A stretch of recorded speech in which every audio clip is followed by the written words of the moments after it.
नमस्कार दर्शको, मी राजेंद्र घरत, उपसंपादक दैनिक आपलं नवे शहर. दर्शको, नागपंचमी आली की नागाची पूजा करायची आणि उरलेले 364 दिवस सापांची नागांची भीती बाळगायची. बरेचदा त्यांना मारायचं, त्यांच्यापासून घाबरायचं, असा सर्वसाधारण एक दृष्टिकोन आपल्याकडे आढळून येतो. खरं पाहायला गेलं तर भारतामध्ये 300 ते 350 सापांच्या जाती सापडतात. त्यातल्या केवळ 20 ते 22% साप विषारी असतात. त्यातही मानवी वस्तीजवळ फार कमी सापांच्या जाती आहेत ज्या विषारी आहेत. बाकी सर्व साप हे बिनविषारी आहेत. पण दुर्दैवाने सर्पविषयक प्रबोधन योग्यरित्या न झाल्यामुळे, जनजागृतीची भावना जनसामान्यांमध्ये न पोचल्यामुळे सापांना मारून टाकण्याचं प्रमाण आधीही जास्त होतं आणि अद्यापही ते अधिक आहे. हे दुर्दैव आहे. अशावेळी सापांचा जीव वाचवण्याचं जे काम करतात, ज्यांना स्नेक रेस्क्यू ॲक्टिव्हिस्ट म्हणतात, अशा प्रकारच्या लोकांचं महत्त्व अधिक आहे.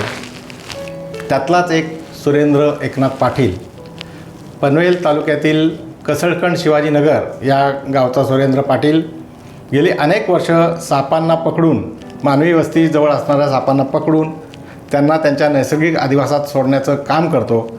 आज मी त्याच्याकडून या साऱ्या कामाबद्दल जाणून घेणार आहे. सुरेंद्र, तुझं आमच्या या मुलाखती सदात हार्दिक स्वागत. नमस्कार, मी सुरेंद्र एकनाथ पाटील, शिवाजीनगर, पनवेल, कसलखंड इथे राहणार आहे. आणि मला आज आपले नवे शहरचे उपसंपादक श्री राजेंद्र घरत यांनी सापांबद्दलची माहिती जाणून घेण्यासाठी मला इथे आमंत्रित केले. त्याबद्दल मी नवे शहरचे आभार मानतो.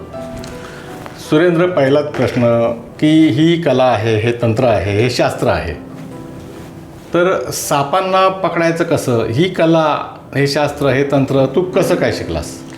मी खेडेगावात राहतो, त्यामुळे मला सापांबद्दल आधीच थोडीशी माहिती होती. त्याच्यानंतर मी 90ला सुरेश गीत व उल्हास ठाकूर यांच्या सानिध्याने सापांविषयी माहिती, शास्त्रीय माहिती मी शिकलो.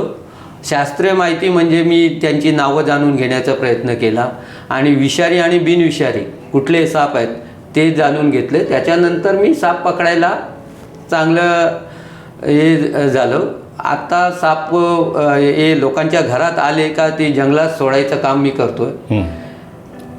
दर्शको, आता माझ्या समेत आहे कुमारी पूर्वा रत्नाकर पाटील.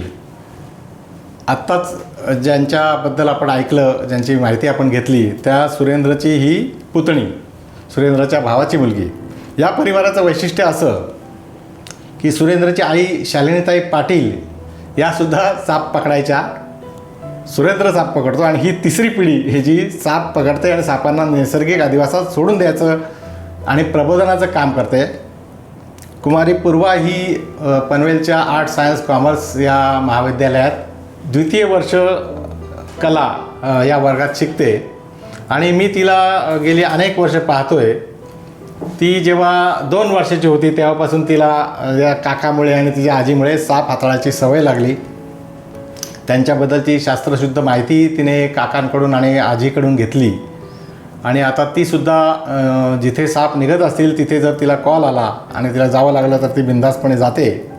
तर पूर्वा, तुझं मी आमच्या या मुलाखती या सत्रात हार्दिक स्वागत करतो. नमस्कार, मी पूर्वा रत्नाकर पाटील, नवे शहर यांनी मला आज बोलण्याची संधी दिल्याबद्दल मी त्यांच्या मनापासून आभार मानते. पूर्वा, ज्या प्रश्नाचं मला उत्तर माहिती आहे पण त्याचं उत्तर आमच्या दर्शकांना माहिती नाही आहे, तर ते तू द्यावंस अशी अपेक्षा आहे की हे सगळं साप पकडण्याची कला, तंत्र, विद्या, मंत्र हे कोणाकडून शिकलीस? मी साप पकडायला माझ्या काकांकडून शिकले. त्यांनीच मला साप पकडायला शिकवलं. आणि मग हे तू स्वतःहून मग डेव्हलप कसं केलं? तू 2 वर्षाची असल्यापासून मी तुला बघतोय, तू तेव्हासुद्धा छोटे छोटे बिनविषारी साप हाताळायचीस. पुढं जाऊन आणखी काय काय मोठे विषारी साप पकडण्यासाठीची स्टिक लागते, पिशवी लागते ते बॅगिंग करण्यासाठी, हे तंत्र तू कधी शिकलीस? हे तंत्र मी काकासोबत राहूनच शिकले. काका जेव्हा साप पकडायला जायचं तेव्हा मला सोबत घेऊन जायचं की चल म्हणून तू पण. असं किती ठिकाणी तू गेले असेल? साधारण एक अंदाज विचारला तर काय सांगशील? अंदाज म्हणजे आमच्या गावा शेजारी जितके म्हणजे जितके गाव आहेत त्या सगळीकडे सगळीकडे जाऊन आले मी. मग हे होताना कधी तुला सापाच्या दंशाचा अनुभव कधी चावलाय उलटून बिनविषारी साप? हा, बिनविषारी साप चावलेत माझ्या, किती वेळा? पण 3 वेळा चावलेत हो ना? आणि वेगवेगळ्या प्रकारचे चावलेत. घाबरलीस तू? नाही, घाबरले नाही अशी. काकांनी काय सांगितलं की चावलाय चावू देत, तू फक्त हात डेटॉलनी वगैरे धू, तो काही नाही होणार. तर मी असे घाबरली नाही. मला सांग, हे सगळं करताना कधी तुला सर्पदंशाचा अनुभव? मला सर्पदंशाचा फक्त बिनविषारीचा अनुभव आहे.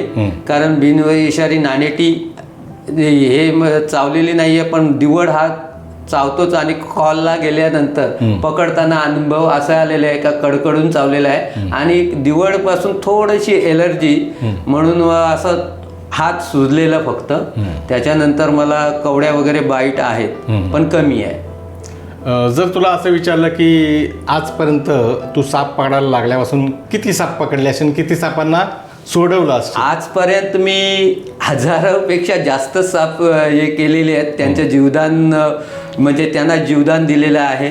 आणि आदिवासात म्हणजे त्यांच्या आदिवासात सोडायचा मी प्रयत्न अद्यापपर्यंत करतो. फक्त कुणाच्या घरात किंवा माणसांना जर त्याच्यापासून जर त्रास होत असेल तर माणसांना पण वाचवायचं आणि सापांना पण वाचवायचं, हे प्रयत्न माझे चालूच आहे. यासाठी कुठल्या सरकारी संस्थेने आधी काही प्रमाणपत्र किंवा काही ओळखपत्र दिली होती? यासाठी मला भारतीय सर्पविज्ञान संस्था पुणे इथून प्रमाणपत्र मिळालेलं आहे. आणि उल्हास ठाकूर यांच्या थ्रोनी मला पुणे येथील कात्रज पार्कचं प्रमाणपत्र मिळालेलं आणि ते अद्याप आहे. आणि कात्रजची संस्था ही आम्ही एकत्रच काम केले. नीलम कुमार खैरे यांच्याबरोबर आम्ही बरेच वर्ष हे केले. आत्ता पण त्यांना जाऊन भेटून आलो. तुला जर असं विचारलं, आता आजी आणि तुझे काका ह्याच्यात सर्प पकडण्याच्या कलेमध्ये तयार आहेत, आता तूही तयार झालेली आहेस, पण कसं आहे, आता तू शिकत आहेस, तुझं शैक्षणिक तुझी वाटचाल सुरू आहे, तर तुझ्या कॉलेजमध्ये तुझ्या सहवासातल्या मित्रमैत्रिणी यांनी कोणी तुझ्यापासून हे शिकायचा प्रयत्न केला आहे? हो, आता मी सध्या एका शेजारची मुलगी आहे पल्लवी घरत म्हणून, तर मी तिला सोबत घेऊन जाते. मला कॉल वगैरे आला तर आम्ही दोघे सोबत जातो. बरं, ती शिकली? हा, म्हणजे तिला सापांच्या सध्या आता ओळख करून दिली आहे की हे बिनविषारी साप आहेत, हे विषारी साप आहेत. आता तू ज्या युवा वर्गाची प्रतिनिधी आहेस, जेन जी ज्याला आपण म्हणूया, की त्या युवा वर्गातल्या मुलींमध्ये जास्त करून मुलं बऱ्याचदा पोशाखी हिरोगिरी करतात आणि मुलींवर इम्प्रेशन मारण्यासाठी सापच मारून टाकायचा असा एक साधारण दृष्टिकोन दिसतो बऱ्याच ठिकाणी. त्यात थोडीशी सुधारणा झाली असेल कदाचित, पण पूर्वापार परंपरेने साप दिसला का तो विषारी आहे बिनविषारी आहे याचा कसलाही विचार न करता त्याला मारून टाकायचा, हा एक कलमी कार्यक्रम राबवणारे अनेक लोक आजही आहेत. तर त्याच्यामध्ये तुझ्या वर्गातल्या तुझ्या वयोगटातल्या मुलामुलींमध्ये काही फरक आहे का त्या दृष्टिकोनात? असं म्हणजे काही मुलं पकडतात साप ज्यांना माहिती नसतं की कुठला विषारी साप आहे कुठला बिनविषारी साप आहे, तर ते असं शायनिंग मारत म्हणून आपण त्यांना पकडायला जातो, ते पकडतात आणि बाईट झाल्यावर मग ते त्यांना कळतं की हा विषारी साप होता. तर ते त्यांना कळायला पाहिजे की कुठला विषारी साप आहे कुठला बिनविषारी साप आहे, हे त्यांना ओळख त्यांची पटवून दिली पाहिजे.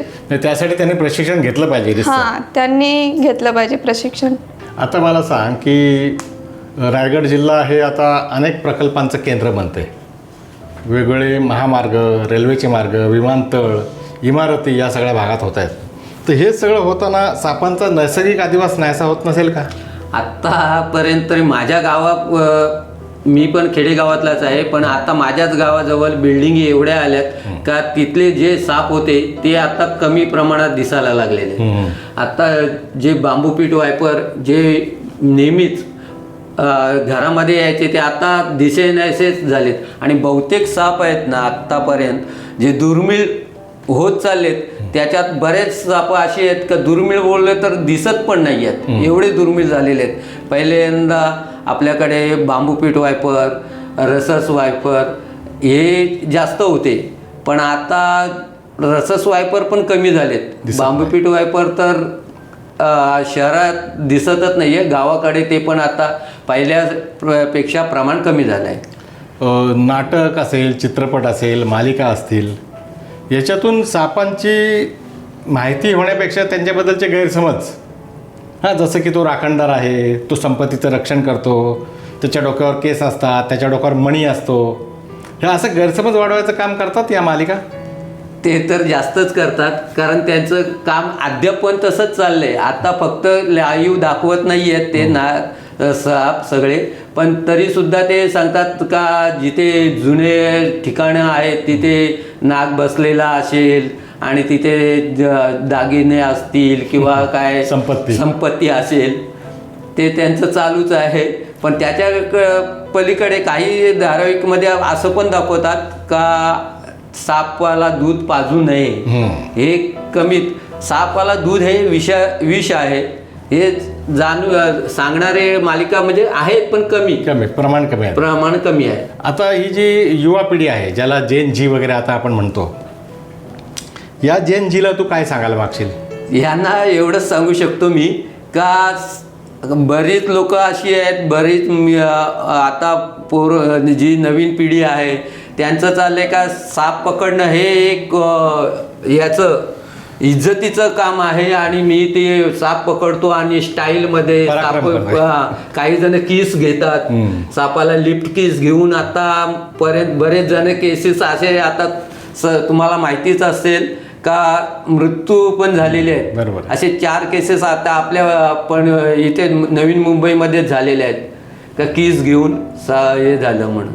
तर एवढंच सांगतो का फक्त सापाबरोबर मैत्री हे लांबूनच करा, जवळ जाऊन करू नका. पूर्वा, मला सांग, जर साप कुठेतरी निघालेला आहे, गावात असेल किंवा आजूबाजूच्या नागरिक वस्तीमध्ये असेल, असा एखादा कॉल आला, तर सर्वसाधारणपणे काय पद्धत आहे? तू कशी त्याला रिॲक्ट होतेस? मला एखादा कॉल आल्यावर मी आधी स्वतःची काळजी घेते, म्हणजे शूज घालणे, स्टिक, परत बॅग, हे सगळं आम्ही घेऊन जातो आणि ज्यांनी कोणी कॉल केला आहे त्यांना सांगतो की त्या सापावर लक्ष ठेवा, जेणेकरून आम्ही तिथे पोहोचेपर्यंत तो सापावर त्या नजर राहिली पाहिजे किंवा कुठे जाऊ नये म्हणून. तिथे पोचल्यावर आम्ही मग आधी बघतो की साप विषारी आहे की बिनविषारी. मग म्हणजे लोकांना सांगतो की थोडे मागे व्हा किंवा हालचाल करू नका जर विषारी असेल तर. नंतर मग त्याला रेस्क्यू केल्यावर आम्ही रस्त्यात येतानाच आम्ही जिथे जंगल असेल तिथे त्याला सोडून देतो. तर दर्शको, हे होते सुरेंद्र एकनाथ पाटील आणि त्यांची पुतणी कुमारी पूर्वा रत्नाकर पाटील. पूर्वाची आजीसुद्धा शालिनी एकनाथ पाटील यासुद्धा सर्प पकडण्याचं काम अनेक वर्ष करायच्या. तर एकाच घरामध्ये 3 प्रतिनिधी हे साप पकडण्यात आणि त्यांना त्यांच्या नैसर्गिक अधिवासात सोडून देण्याचं काम गेली अनेक वर्ष करत आहेत. नागपंचमीच्या निमित्तानं आम्ही त्यांना इथे पाचारण केलं आणि सापांबद्दलची विस्तृत माहिती जाणून घेतली. त्यांनी आमच्या विनंतीला मान देऊन आमच्या स्टुडिओत येण्याची तयारी दाखवली आणि आम्हाला जी माहिती दिली त्याबद्दल मी या दोघांचेही आभार मानतो. धन्यवाद. दर्शको, सुरेंद्र पाटील आणि पूर्वा पाटील यांची ही मुलाखत कशी वाटली ती नवे शहर इंस्टाग्रामवर तसेच यूट्यूब आणि फेसबुकवर असणाऱ्या मुलाखतीखालील कमेंट बॉक्समध्ये आपलं कमेंट अवश्य लिहा. नवे शहर इंस्टाग्राम फॉलो करा, नवे शहर फेसबुक पेज आणि नवे शहर यूट्यूब लाईक करा, शेअर करा.